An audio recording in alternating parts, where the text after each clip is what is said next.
C'est génial là, l'adresse, je me dis mais où il est? C'est magique d'arriver dans cette allée arborée.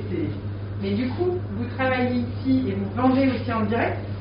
Je vends en direct, vous avez vu, il y a une remorque là-bas. Oui, je fais des marchés surtout.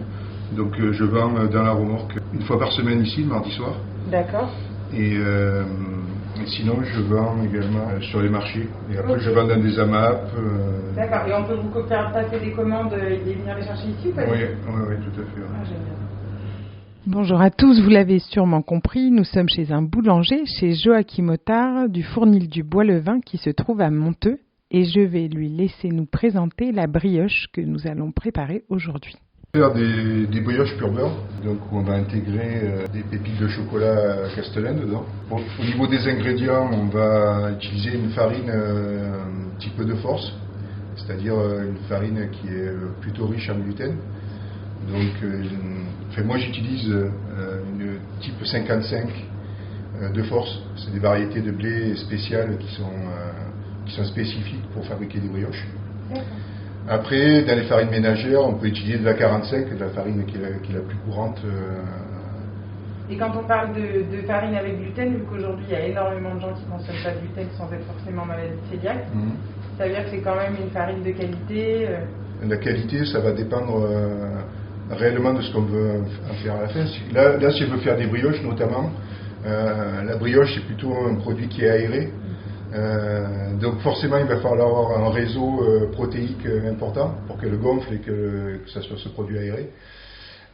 Donc là on est obligé d'avoir des variétés de blé qui contiennent naturellement plus de gluten que la moyenne. Donc il y a des variétés qui ont été sélectionnées au fur et à mesure des années. Notamment il y a une variété qui s'appelle Florence Aurore, qui est une ancienne variété de blé. Donc maintenant, si vous allez dans un magasin et que vous demandez de la farine de Florence Aurore, vous allez avoir du mal à en trouver, mais bon, l'avantage de nous, c'est qu'avec nos meuniers, on peut sélectionner ça, quoi. Après, c'est des produits qui ne sont pas vendus dans le grand public en général. Et vous travaillez avec des meuniers qui sont dans la... Moi, c'est des meuniers qui sont dans la région. Il y en a un c'est le moulin de Grance, donc dans les Bouches-du-Rhône. Et l'autre, c'est le moulin Pichard à Maligé. Voilà. Ce sont deux moulins bio, de très bons artisans meuniers. C'est des petites structures quand même, ça n'a rien à voir avec les meuneries industrielles. Donc c'est des gens qui travaillent très très bien. Donc moi ce que je vous conseille, c'est une farine type 45, c'est celle que vous allez trouver. Malheureusement, les types 45, on ne les trouve pas en bio. C'est pour ça que nous on travaille avec de la 55 force bio. Voilà. Si vous trouvez de la 55 bio, c'est mieux. Mais pas une type 65 ou une type 80. Il faut des farines avec un taux de son qui soit moindre pour réaliser des brioches. D'accord. Pour cela, il vous faudra des œufs également. Donc, un œuf, ça fait un gros 50 grammes. Donc, pour la recette, on va utiliser 500 grammes de farine. On va utiliser 4 œufs. Ensuite, un petit peu de lait également, 90 grammes de lait. Il faudra 10 grammes de sel. Il faudra 80 grammes de sucre. De la levure également, donc un demi-cube, c'est-à-dire 20 grammes. De levure fraîche de boulanger. Du beurre, 200 grammes. Voilà, donc, et de façon facultative, du levain de blé également. Ça, c'est un élément qui est assez intéressant, d'une part pour la saveur, et également pour la conservation de la brioche. Et bien sûr, des pépites de chocolat. Et voilà. Donc, on va procéder d'abord à la pesée. Donc, en général, on commence par le sel. Donc là, on va peser 10 grammes de sel. Il faut être assez précis sur le sel. Donc, 80 grammes de sucre. Alors, moi, j'utilise du sucre pur canne, bio. Ensuite, on va utiliser les œufs. Donc, on a dit qu'il fallait 100 grammes. Donc c'est-à-dire en gros 4 du lait. Donc le lait, on a dit 90 grammes. Il faut respecter l'ordre des aliments. On met le sel parce que quand on met dans un bol, le sel, si on en met trop, c'est plus facile à enlever. Le sucre, bon, il y en a une quantité un peu plus importante. On peut plus facilement faire attention. Si on se trompe de 5 ou 10 grammes, c'est pas important. Après, on va mettre les liquides. On met les œufs parce que on peut rectifier si par exemple vous avez que 95 grammes d'œufs, vous allez rajouter le complément en lait pour avoir toujours la même masse de liquide. Voilà. Et ensuite, quand ces liquides sont au fond de la cuve, ils vont plus facilement se mélanger après lorsqu'on va rajouter la farine. Ok. Hein. Ouais, c'est pour ça qu'on utilise cet ordre-là. Donc ensuite, une fois qu'on a fait ça, on va rajouter du levain de blé. Alors le levain de blé, comme je vous disais, c'est facultatif. À moins que vous fassiez du levain à la maison, voilà, c'est... Tout le monde a fait en confinement. Voilà. Et là, c'est vous qui faites votre levain? Oui, enfin, moi je travaille sur plusieurs levains. En définitive, je travaille sur 5 levains différents. Je travaille sur un levain de blé, donc qui me sert pour les pizzas, pour les brioches, qui me sert aussi pour les fougasses. Voilà, tout ce qui est pâte, disons, blanche. Après, j'ai un levain de seigle qui me sert pour le pain de campagne. J'ai un levain de petit épeautre également, qui me sert pour faire réaliser un pain 100% petit épeautre. J'ai également un levain de blé, mais pour faire des panettones. Et j'ai un levain de riz de Camargue également, pour les produits sans gluten. Et là, que vous voulez créer tous vos levains. Voilà. Alors le levain de blé, il en faut une petite quantité. 50 grammes. Donc on va utiliser 500 grammes de farine. Là on va arriver bientôt à la partie la plus bruyante de la recette, qui est le pétrissage. Donc on est obligé de pétrir avec un robot, on ne peut pas pétrir à la main.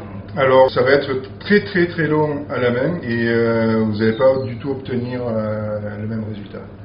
Moi ce que je vous conseille vraiment, c'est une recette à faire au robot parce que c'est très long. Pétrir à la main, c'est une certaine technique également qui n'est pas à la portée de tout le monde. Il y a un étiré, soufflé, qui est assez difficile à faire. Très honnêtement, si vous avez un bon robot, utilisez le robot. Si vous voulez essayer à la main, mais ça va être très long, surtout vous allez comprendre pourquoi, pour obtenir la texture finale lorsque vous verrez la fin de pétrissage. Le faire à la main, c'est très difficile. Déjà, c'est assez éprouvant pour les robots. Il y a beaucoup de boulangers qui ne veulent pas faire de brioche parce qu'ils disent que ça abîme énormément les robots à long terme quand on a fait tous les jours avec. Donc pour pétrir, on va utiliser la queue de cochon, donc le crochet. Vous remarquez qu'on n'a pas mis la levure. Là, on va faire une phase qui s'appelle le phrasage. C'est-à-dire phraser, c'est homogénéiser tous les éléments qu'on a mis avant de mettre la levure. Pourquoi on met la levure après? Parce que si on met la levure maintenant, il se peut que ce soit en contact avec le sel et le sucre, et ça va détruire ses propriétés. Donc très important, toujours phraser les éléments avant d'ajouter la levure. Et on n'a pas mis le beurre également. Donc là on va phraser, on va mélanger en première vitesse. Là on va phraser pendant 5 minutes. Nous allons peser la levure pendant que le phrasage se fait.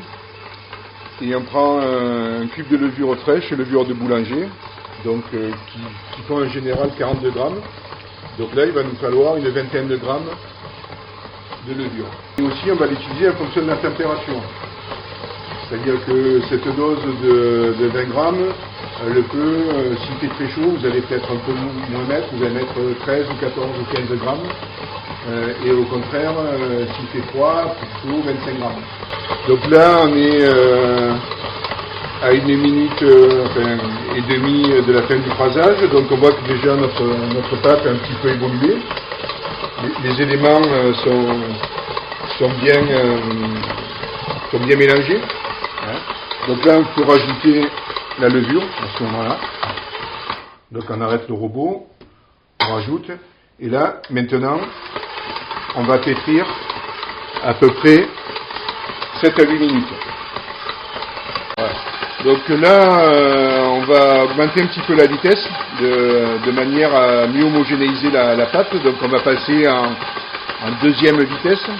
On va vouloir arriver jusqu'à un point où la pâte se décolle complètement des parois du bol. Donc il faut le faire à l'œil. On va plus chronométrer maintenant, on va simplement observer sa pâte. Donc pendant ce temps, on va prendre une plaque de beurre. Donc on est à 200 grammes de beurre, donc c'est-à-dire presque une plaquette, c'est une brioche au beurre. Alors bien sûr le beurre s'il est très dur et qu'il sort du frigo, c'est pas très bon. Il faut mieux le mettre un petit peu à température en début de recette pour qu'il soit un peu plus souple, il va mieux s'intégrer, on va économiser aussi son robot. Et on va gagner du temps.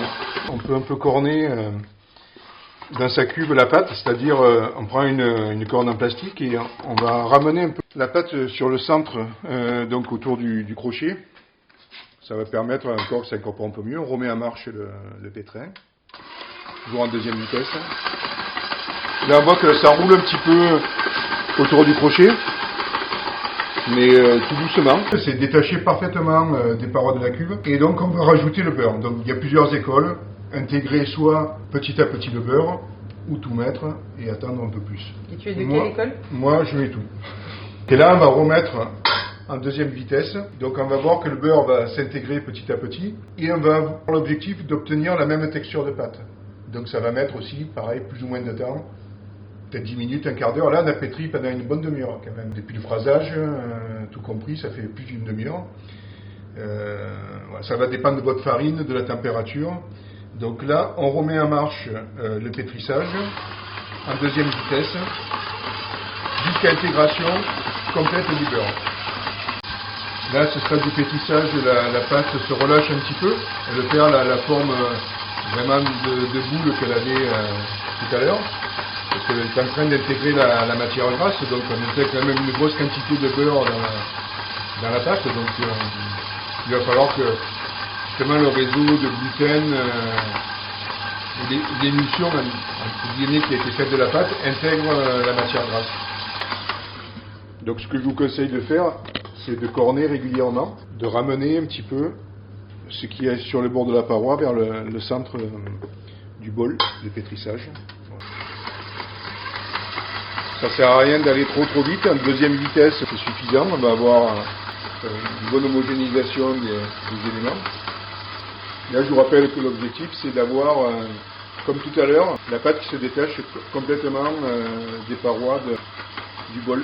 On ne fait pas tourner plus fort le robot parce que le but c'est de ne pas trop chauffer la pâte. Parce que comme c'est un pétrissage qui est très long, l'action mécanique va chauffer la pâte bien sûr.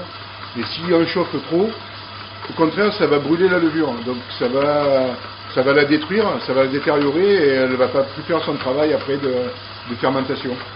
Donc on voit que là aussi la totalité du beurre a été absorbée par la pâte et on commence à avoir pareil ce décollement autour des parois. Donc là c'est une histoire de quelques minutes, maintenant il faut être très observateur à ce moment-là du pétrissage pour arrêter le pétrissage. Là actuellement on a de très bonnes odeurs lorsqu'on se penche au-dessus de la cuve, le beurre donne des arômes un petit peu de noisette. La couleur aussi change de la pâte. Alors, on peut travailler cette pâte de plusieurs façons. Là, on va la faire en deux temps. Une fois que le pétrissage va être terminé, on va réserver la pâte et on va la mettre à une température à peu près de 24-25 degrés pendant une grosse demi-heure. Et au bout de cette demi-heure, on va la prendre et mettre en rabat et la dégazer légèrement. C'est-à-dire que la fermentation va commencer à se mettre en route. En la prenant et en la manipulant, on va faire sortir un petit peu le gaz qui s'est accumulé et qui a commencé à se former durant la fermentation.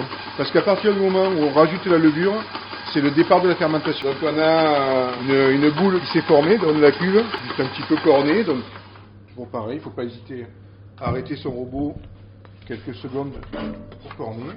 Il y a très peu de pâte qui est autour. Là, Et puis elle est claire. Ouais. Elle a pris un ton très clair. Elle était beaucoup plus jaune tout à l'heure.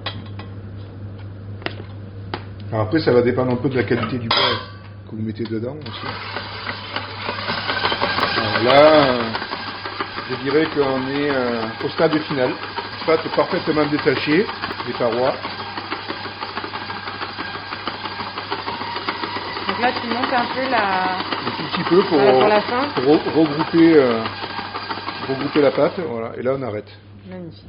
Maintenant, on va placer la pâte dans un endroit, disons, plutôt tiède, aux alentours de 24-25 degrés, pendant une demi-heure. Donc, on va recouvrir le bol, ou si vous voulez le mettre dans une terrine ou dans un autre récipient. Donc, pendant cette demi-heure, la fermentation va continuer. C'est une phase assez importante. On appelle ça le pointage. Rendez-vous dans une demi-heure pour dégazer la pâte et lui donner ce qu'on appelle un petit rabat, un petit geste technique on va lui donner quelques plis sur elle-même avant de la réserver ensuite au frais pour la détailler plus tard pour confectionner les brioches.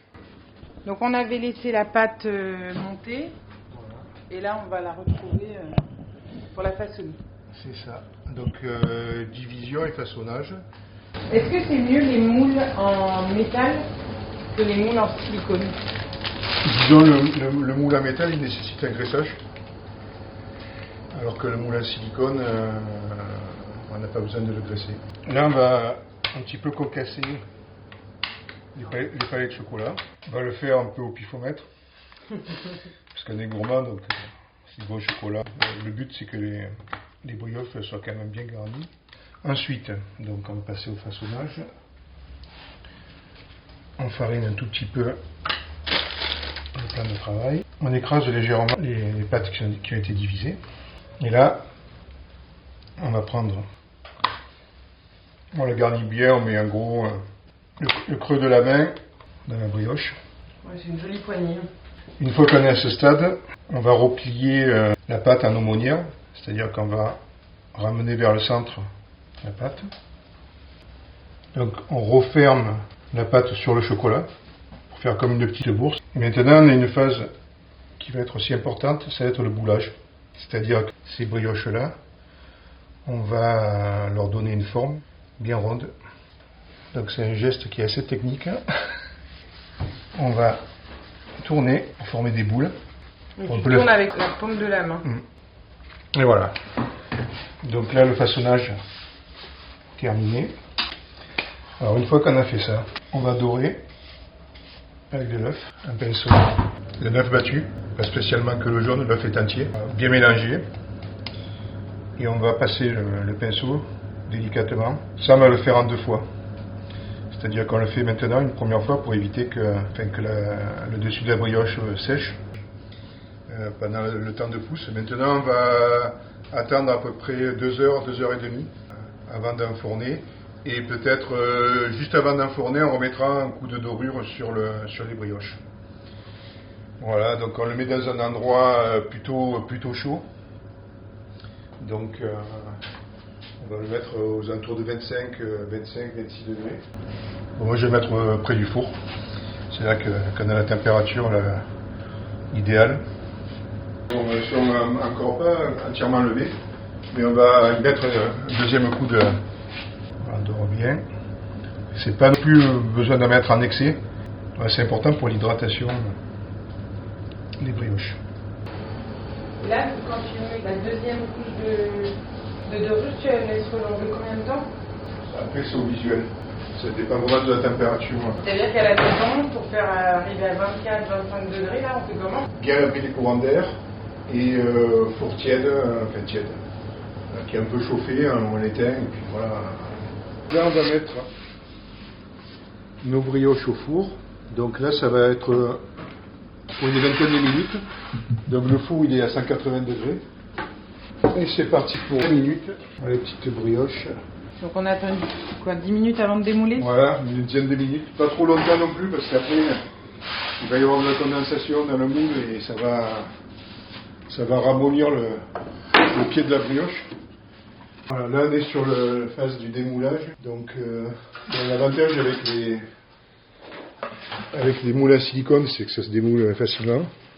Bon, c'est vrai que les moules métalliques, ça pète bien, mais ça a toujours tendance un petit peu à accrocher. Et puis comme je vous disais, il faut mettre de l'huile, donc c'est pas terrible non plus. Dans ce cas, je vais les mettre dans un petit panier. Ça y est, brioche prête à manger. Voilà, prête à déguster. Attendre un petit peu parce que c'est quand même encore chaud là. Mais il faut attendre une paire d'heures pour qu'on puisse le déguster. Là, il faut que le gaz carbonique qui est dû à la fermentation et à la cuisson s'évacue et que ça laisse place petit à petit à l'air, quoi. Donc il va y avoir ce qu'on appelle commencer à rassir un petit peu.